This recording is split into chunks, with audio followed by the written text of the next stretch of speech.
What is the most attractive thing that you can do? What is the most attractive quality that you can have? You want to be interesting? You want to be compelling? You want to be magnetic? You want to be charismatic? For you to be attraction worthy, you have to be yourself. Now, I know you've heard that before, so I'll qualify that. Being yourself is the absence of and the removal of inauthenticity. It doesn't mean be off-putting, it means presenting yourself without requiring the validation of others. If it's the first time you're listening to this, my name is Ron John. I'm the author of Relationships 101, the head trainer at Great Relationships University. I'm the owner and operator of the #1 Tantra therapy in Las Vegas and the United States per Google. And I've been a dating relationships consultant for well over 13 years. I want to unpack that for you. How can you be, what is the most attractive quality you can have? Now, you've heard women say this before. They say, be yourself. Now, I want you to pay attention to this if you're a woman, and I want you to pay attention to this if you're a man, and I'll put it in the context of you both. Women say, be yourself. What they actually mean, well, men all around the world are asking, well, being myself is not good enough. Being myself will not get you to bed. And so here's what they're actually saying. What women are actually telling you is that they're not telling you being yourself will get you laid, although it will give you a better chance. Being yourself, what they're telling you is that don't pretend to be someone you're not. Do not, please, oh please, oh please, do not pretend to provide something which you're actually not prepared to provide. Because if we find out that you're actually providing you said you'd provide something and you're not actually providing it, you said you'd be a certain type of person and then you're actually not being it, we will punish you for the duration of the relationship in very, very manipulative ways. Women are very good at that. Not necessarily in a bad way, not necessarily in a scrupulous way, but in a way that you're going to regret if you pretend to be someone you're not. Now, let's go back in the context of in a general sense. How can you as a woman be attractive? And how can you as a man be attractive? Now, go back to the woman. A lot of women have figured out, all throughout history, they figured this out. They figured out that their looks play a very critical role. Their looks play a very important role, and it's absolutely true. Looks do play a very important role when you're trying to attract a man. Now, men have gotten this tremendous mistake. They imagine because women's looks play a very important role in attraction, men imagine if I were just attractive, I will get laid like a rock star. But in fact, what attracts and arouses women are very different from what attracts and arouses men. So let's go back to women throughout history has recognized that their looks has played a significant role. What they haven't recognized, but a lot of women in long-term relationships have recognized this, what they haven't truly understood for the most part, as a general sense, overwhelmingly, is that there's such a phase as the infatuation phase, where their partner, both partners, all parties in a relationship which are initially attracted at the outset, have infatuation in which their brain drugs them so that they can't see truly what's going on. They can only see the good parts of the other person. Their brain drugs them so that they can go ahead and mate and procreate. We have very selfish genes. And so during this infatuation phase, there's nothing you can do that will be off-putting to that person. If they become attracted to you, they will have a bias towards that attraction. Their brain has drugged them. But after the infatuation fades away, and what happens is the pheromonal imprinting also goes away. And then now the man's genetic makeup has sensed, after you've already had sex, they've sensed that, hey, I've already done this one. I've got to go put my seed in another one. Because we humans did not evolve to be monogamous. That's been scientifically demonstrated to be true. This is not just psychological theory, evolution psychology theory. This is demonstrable and true. And then the evolutionary psychology aspect comes into how did that occur? because there's no such thing as putting people into a deserted island and abstract them from everything in all modern technology and see what they do. There's no such thing as that. So we can only have evolutionary psychology theory. But the fact that women did not evolve to be monogamous has been demonstrably true by many different experiments. So going back, women didn't recognize, my point was, women recognize that their looks play an important role. And so this is a tremendous detriment to a woman if they only recognize that that's it. Because after you've already had sex, you will have to have the personality part taken care of. You would have to have personal growth, you would have to have personal development, or you will be tremendously off-putting to the male. Do you understand? Unless you're the kind of woman who is a trophy woman, in which a lot of men, they really like the validation of other people. And one of the aspects of validation is having someone along with them who is a trophy person, who is a trophy wife, for example, who is a good-looking, a really hot woman along his arm, an arm candy, for lack of a better word, and showing them off to their friends and saying, hey, look, I've got a very hot wife. Unless you're that kind of person, which is not necessarily a bad or a good thing. If you want to be a trophy wife, good on you. But if you are the kind of person who is looking for a high-level relationship in which you are connecting at every level, sexual, spiritual, if you want to call it that, emotional, every aspect, a high-quality relationship, you cannot rely simply on your looks. Because after the infatuation phase goes away, and after you've had sex, the man, your pheromonal imprint will go away. And if you don't take care of this in your relationship styles, and if you want to really get into the relationship styles and how you can deal with that, actually go to Amazon, get the book Relationships 101 by Ron John, Ronejjohn, and you'll see in what ways you can really handle that aspect of the infatuation phase. But once that goes away, it doesn't matter. Let me make that very clear for you. It doesn't matter if you're the hottest woman on earth. It doesn't matter if you're a Victoria's Secret model and you're dating a super hot guy and the hot guy is dating the hottest girl in the world. It doesn't matter who you are human. And because you are human, the man did not evolve. None of us evolved to be monogamous. We did not exist in, historically, for hundreds of thousands of years in monogamous tribes.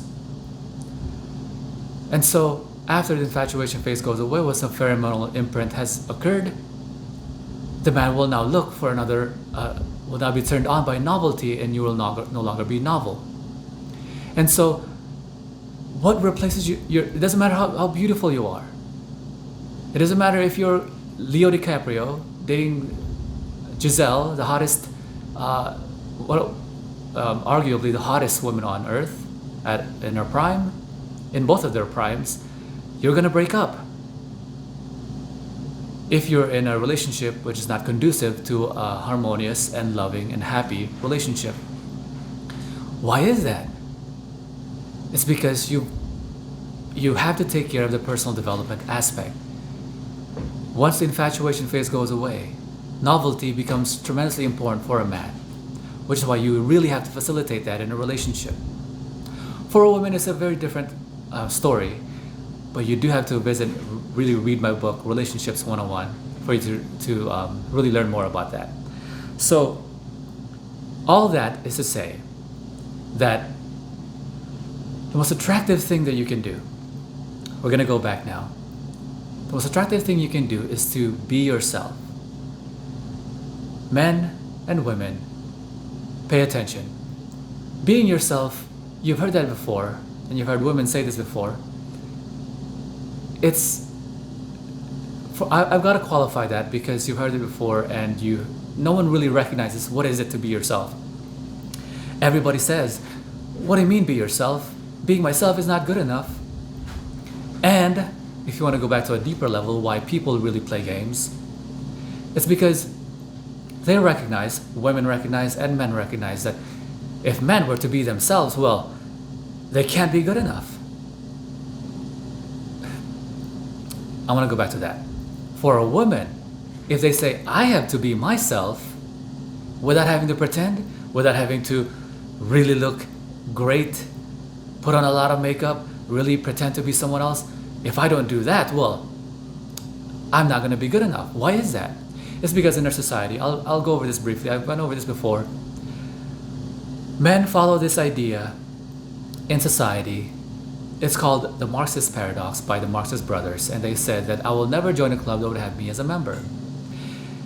That's the same thing as saying that I would never have a girlfriend that would take me as me. I would never join a club that would actually take me for me as a member. I would never have a friend that would have me as a friend. I would never work for somebody who would actually hire me. You understand? If I were to not pretend to be someone stronger, faster, smarter than I am, well, then the person that accepts me for who I am is too easy. Do you understand? And men stupidly live by this rule, by this philosophy. It's been taught to them by society. And so women, if they don't play games, then the men will think they're easy. You understand? If the woman doesn't qualify the man, and the man doesn't feel like he's qualified, the man, she's afraid the man might think, I'm too easy. If I have sex with him right now, because I like him, he's adorable and he's amazing and sexy, well then he's gonna think, I'm too easy because I accept him for him.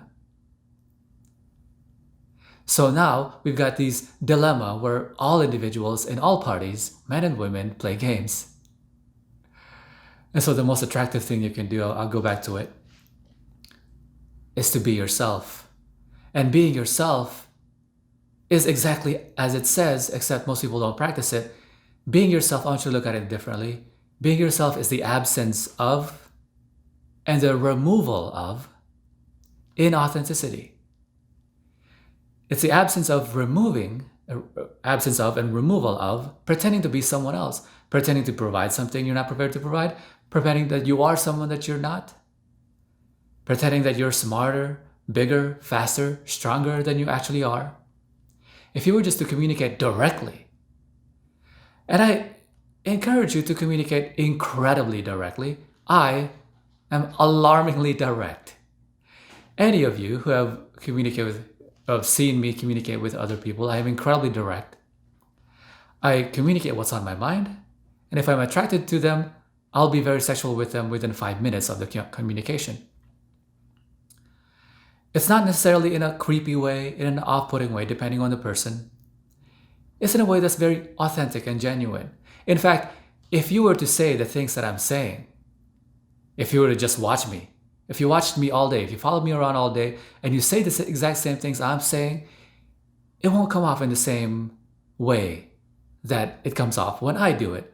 And why is that? It's because the way I do it, I have a certain belief, mindset, and communication that imparts itself and imbues itself onto other people. And that is the belief that being yourself is the most attractive thing that you can do. And I'll qualify that. I am alarmingly direct. People know exactly who I am, all I'm about. I have no secrets of my own. There's no point in having secrets. And I communicate with them exactly as I am and what I think about them, and I invite them to join my world, if so they're open, if they want to join my world. My world is incredible. And people can really feel that. And if you don't believe that, if you don't actually believe what I'm going to teach you right now, it's not going to work for you. So you have to truly believe, and you have to truly practice this in your life. Being yourself, being alarmingly direct. Alarmingly direct doesn't mean being off-putting. So let's go back. How do you become yourself? How do you become authentic? How do you remove inauthenticity? It doesn't mean be off-putting. It doesn't mean going out of your way to communicate, hey, I'm myself. Hey, I'm this. Hey, look, I am not a part of society. Hey, look, I am this person and represent these ideas. You should be put off because I am not following the rules. It's not about that. It's not about being off putting. It's not about annoying others just to demonstrate you're a different person. It's not about off putting others just because you are representing an idea. It's not about being off putting to others just because you are not the norm or you're special. It's simply about removing the things about you that are pretense, that are pretending, that are not you, and being sublime and comfortable with that. And when you are sublime and comfortable with that, other people will be comfortable with that without you ever having to communicate in an off-putting way.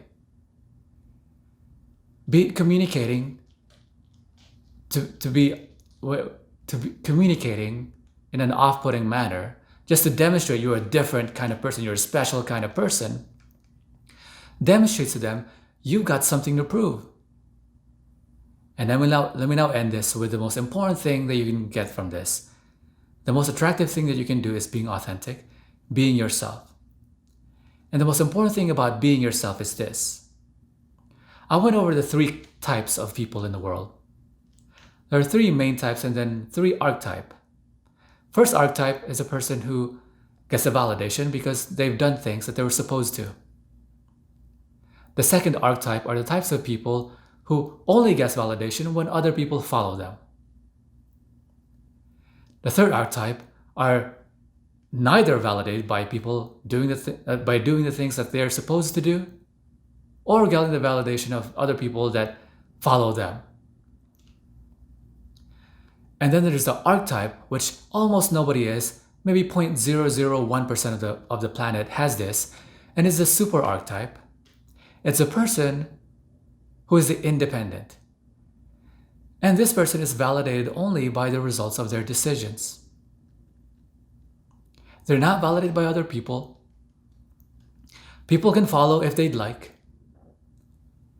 They're not validated by doing the things that they're supposed to do. They're only validated by the things that they reason out to be the thing that they should do. They've created attempts at doing it, and they get the results from it, and they get positive or negative results, and then they decide, well, that doesn't work for me, or this works for me, I'll continue doing this. This makes reasonable sense. This doesn't make reasonable sense. I'll continue doing that, regardless of whether I get the validation of my peers or not. This is the kind of person who has nothing to prove. And the person who has nothing to prove is the most attractive thing that you can have, most attractive thing that you can do. So my call to action for you today, perhaps, is number 1, really get the book Relationships 101 on Amazon. And number 2, look at your behaviors and see, are you seeking the validation of other people? In your behavior and in your mindset, when you do things, and if you do things, is it because you're trying to prove something to someone? When you have nothing to prove to anyone, and your validation is strictly from the results of your own decisions and your own reasoning, you become incredibly attractive, compelling, charismatic, and magnetic. And the most important thing is attraction worthy.